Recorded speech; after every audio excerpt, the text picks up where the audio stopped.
I'm a repeat offender to myself. For RiChMaN and company.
Wow. All right, so come on over. All of you come over. Come on. Don't be shy.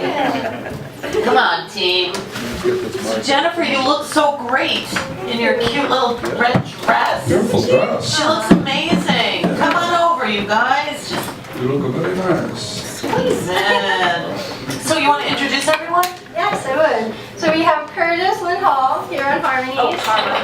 I'm sorry. Carla Lynne HaLll, awesome singer. Curtis Becraft on accordion, and Brian Thompson on viola. Wow, and you sound great. It's like such a Great cheerful band, song, great- like I could feel the great sun song. shining. So is that about the seasons? That is about my Aunt Essie and my uncle, and it's a family, about my family. And what happened to them?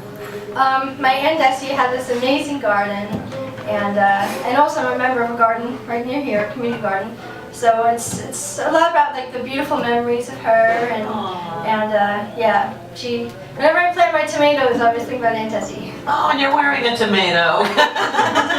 So it's perfect. Yeah. Wow. Where are you from? I am from Brooklyn. Born and raised? Yeah, you can't tell anymore. I had a really bad accent. When I started recording, they had to actually, Marcus, who was my first producer, had to re-record me because I had such a bad Brooklyn accent. He's like, Yeah, you don't Maybe that sound would like be you're from kind of Brooklyn. fun, You really don't sound actually. like- Can you do it still? If I say the word dog, it'd be like Dog.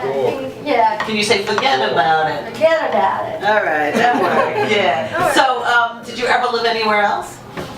No, I don't. I was 3 weeks in San Ynez, California, but otherwise Brooklyn my whole life. That is so cute. That is so cute. So, like, have you ever been on an airplane? I've been to India 4 times. Oh, there you go. There you Sí, Mexico go. también. But she didn't live there. She's right there. A little bit. All right, so you've been around. So when did you start writing? Oh boy. I started writing poetry around 14. Then I started writing music probably around 19. And before that, I used to dance. I like ballet and all. I used to sing to karaoke music. Really? That's where I started singing. What would you pick? Wind Beneath My Wings. Really? Yeah. Look at that. And some favorites, like Theme from Ice Castles and Get Here. That was like one of my favorite songs. Did you ever do karaoke? I suck at karaoke. I've done it a little bit. Yeah? Really? I have done it like a couple times, but it's fun. I know people that just swear by What do you do in karaoke? What song? Oh, Don't Stop Believing. But it's a crowd favorite. That is everybody. Man, I went to karaoke night in this club that Curtis and Carla are playing in tonight, the 773 Lounge on Coney Island Avenue. It was crazy, man. Yeah, people love it. There was like a girl that was doing like a Lita Ford song, Kiss Me Deadly, and she was drunk and raunchy. People get really It was into wild, karaoke. man. It was wild. Curtis, what do you do for karaoke? I actually have I was going to save this for my skeleton in my closet. All right, well you can I have will a you second eat the place muffin? karaoke trophy. You do? It's the biggest trophy in my collection. Second It's bigger place? than all my Little League trophies. What'd you sing?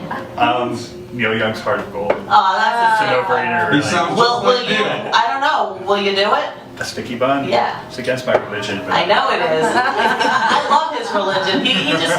I'm always in awe of you. What's your He sounds so skeleton? much like Neil when he sings Neil. Come on, Carla. Oh no! I was just warning them earlier. Oh, you know what? Choking on That a was my sticky sticky. No. My skeleton in the closet was that I told them ahead of time that they should be ready with the skeleton in the closet so they don't become embarrassed. But I didn't know that I would be asked. Well, there you go. So do you have a good skeleton? No, that was it. That's it? Yeah. All right. I'll Bring my take sticky it. bun. I have All right, a feeling though that the only skeleton in your closet is the one on your body.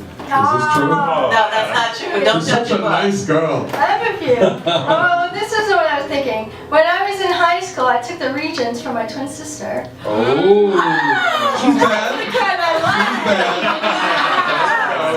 Wow! Are you serious? That's a So you're good identical twins? We're fraternal, but we look Like Mary Kate and Ashley are fraternal. Yeah, Yeah. we look like fraternals. Oh, you don't even look alike? We are look-alike fraternals. Oh, okay. So you are We know fraternal, this is the real you today and not because the does your sister sing? She does. Sometimes What? we do. Wow. What's her name? Karen. Karen Richmond? Yeah. The RiChMaN Is sisters. she a It's a go new girl? I act. know you guys can It's be so go girls. good. Hello, Madeline. We love Hi, you. Madeline. Yeah. Is she a go girl? No, she does different things, but yeah, but we started singing together in elementary school, and yeah, she actually was one of the inspirations for me to sing. Is that right? Yeah. Wow. Who's older? Me by 1 minute. Oh, well, there you go. Well, here you go with your sticky bun. Thank you. You got to split Big it with your sister. sister. Ah. What regents did you take? Oh, I think it was the math region. Like which one? Oh. Oh, I don't remember. Algebra, geometry, trigonometry. Those were the regents. Maybe it was algebra. I don't know. I think it was math. Did she ever take tests for you? No. You wouldn't let her, right? It's a one-way street. Wow, that's so cool. All right, Mr. Violin Man. VioLa. Viola. Oh, it's a little bigger than the violin? Yeah. I know the difference, but I did that. All right, that sounded really good. Thank you. Do you have a skeleton in your closet? Oh, just that I started on the violin, probably. And why did you switch to the viola? I love the medium range, the range of the voice level, and it's just a nice, really nice sound. So You seem a little nervous. no. No? Did you ever get a ticket? Couple speeding tickets Where? going in between home and college, And where was that? Binghamton and Ithaca. Cornell. Oh, so that's almost like, you know, you think from Binghamton to here, or Ithaca to here, but like Binghamton to Ithaca, that's enough of a skeleton for me. You know what I mean, though? Right? Exactly. So do you have any gigs coming up? I'm just kidding. I do. March 4th, actually, at the Map Room at Bowery Electric. We hooked you up right Yeah, there. thanks so much. Just in time for this broadcast. So. That's a great space. I like it a lot. It's a very great, and we're doing acoustic artists on Tuesday. Actually, we're starting to do country and Americana on Tuesday, but we're still booking song and Saturday nights. Upstairs, songwriters, rock bands downstairs. Good for It's you. a very cool space. I love that. I love that It's place. great, yeah. Yeah, I love that. So you're working on a new record. Tell us about that. Yes, I'm working. I have 2 producers on the project, Phil Jimenez and Michael Rogers. So I'm currently recording vocals. Mostly instrumentation's done. And actually it's going to be 2 EPs because we have enough songs for 2 EPs. Long EPs also. So a lot of material. And I'm really excited. And you're working with a former staff writer from Sony Yep. Music, you mentioned? Mike Rogers. Yeah. Yes. So yeah, that's great. So we've been, just revisiting the writing a little bit and just making them, better and just really grateful. It's been a lot of fun, big learning experience. Yeah. How many songs? Right now we probably have at least 14. Yeah. Yeah, so You could squeeze that onto one disc. we could. Yeah, we're thinking like better to kind of get it out sooner. And I think in this first album that we're going to release, it's going to have some Indian influences too, a little sitar. Little Something sitar on there? more Oh, like cool. really interesting and Good for you. I love that. Wow. So you're very active in a lot of things, though. So you want to tell me what you've been dabbling in these days? Sure. In addition to being a musician, I'm also an occupational therapist.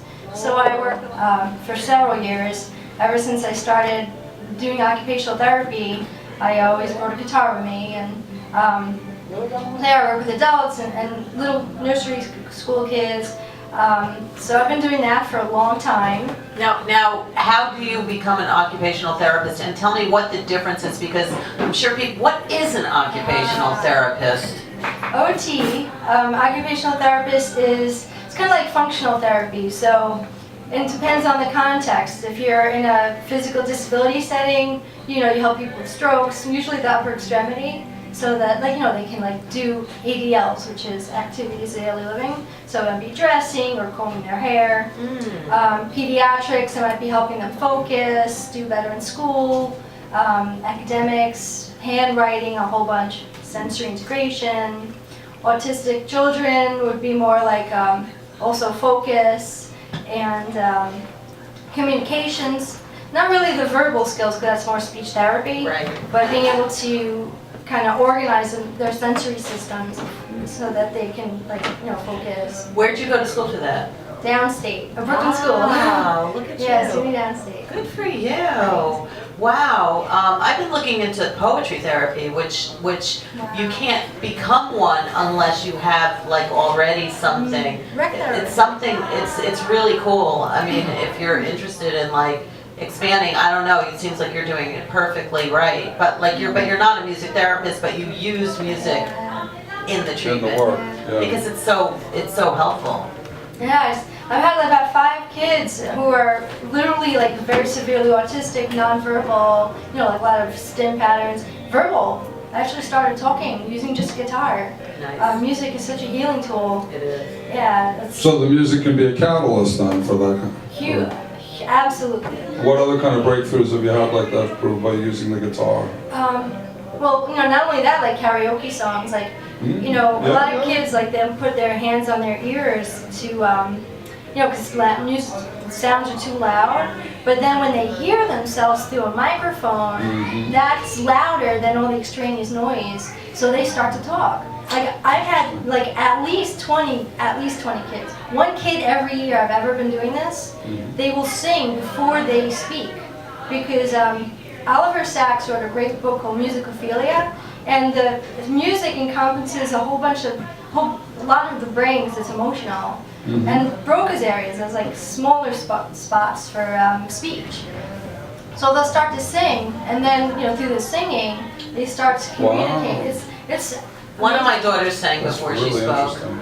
She always was, since she sings constantly, but just like around in the house. Like she doesn't even realize it. Maybe, yeah, and she always did sing before I know what she sang. She sang before she could talk, like from Snow White. I'm wishing. She always sang that. I know. She loved white. She was like, white, white. I know. Do fairy tales help with you too? Do you use that? I always do like, we always make up songs. So it's like a kid's learning how to tie their shoe. It'll be like, we're tying our shoe, we're tying our shoe. Yeah. You're like, always, and then they start to focus better because it's Of course, you know. it's so much better. Like studying homework, if only we knew, right? Your sister should be doing algebra. Logarithm is like A equals X2, right? She might have Thank taken her God own for my regions. sister. She took the regions. I know, regions, oh my God. So, when are you guys, so you're playing March 4th. Do you have any other things lined up? Not right now, not yet. Brian will be accompanying me on the March 4 gift, and hopefully we're going to recruit Curtis and Carla. We'll see. And I don't have anything booked yet, but really focusing on studio time. Yeah. When do you think you might be releasing this? Do you have any idea? By the end of the year, I'm going to really try to get it out by the end of Nice. the year. For the holidays. Wow. So what's the website for you? It's JeNNiFeR.RiChMaN.com, so it's JeNNiFeR.RiChMAN.com. And I also have a blog that I help, a resource for parents who have children, either with autism or with special needs, and that's JeNNiFeRRiChMaN.blogspot.com. That's great. So, That's so great. And I have I'm lecturing for the OT students on this Monday about OT, occupational therapy and working with children with autism. So that's. We should do some benefits for this, We should put together some events around this, to raise money for, the kids with autism and the programs and all that. And musicians that play for them. I mean, we something you could do. I know. What a thought, right? Because I mean, you're right in the middle of both worlds. You're perfectly qualified. Yeah, exactly. We'll walk to the event, but We did a lot. maybe we'll hitch. Yeah, exactly. Speaking of which, I know our next interviewer did I just organize these things for like Autism Speaks and stuff, Yeah, there you live go. concerts. Yeah. So our next performer, I don't know if you guys remember Goomba Johnny, one of the DJs from I think Z100. Yeah. But he told me after one of our performances for the Autism Walk, he's like, David stole the show. Ah. So I was like, Cool. And David's coming up next, right? Yeah. So that's a good intro. Well, thank you guys so much. Thank you. And yeah, always a pleasure. So maybe we'll see you in a little bit. You never know. We will be back with all the hoopla about David. I can't wait. Else. You must be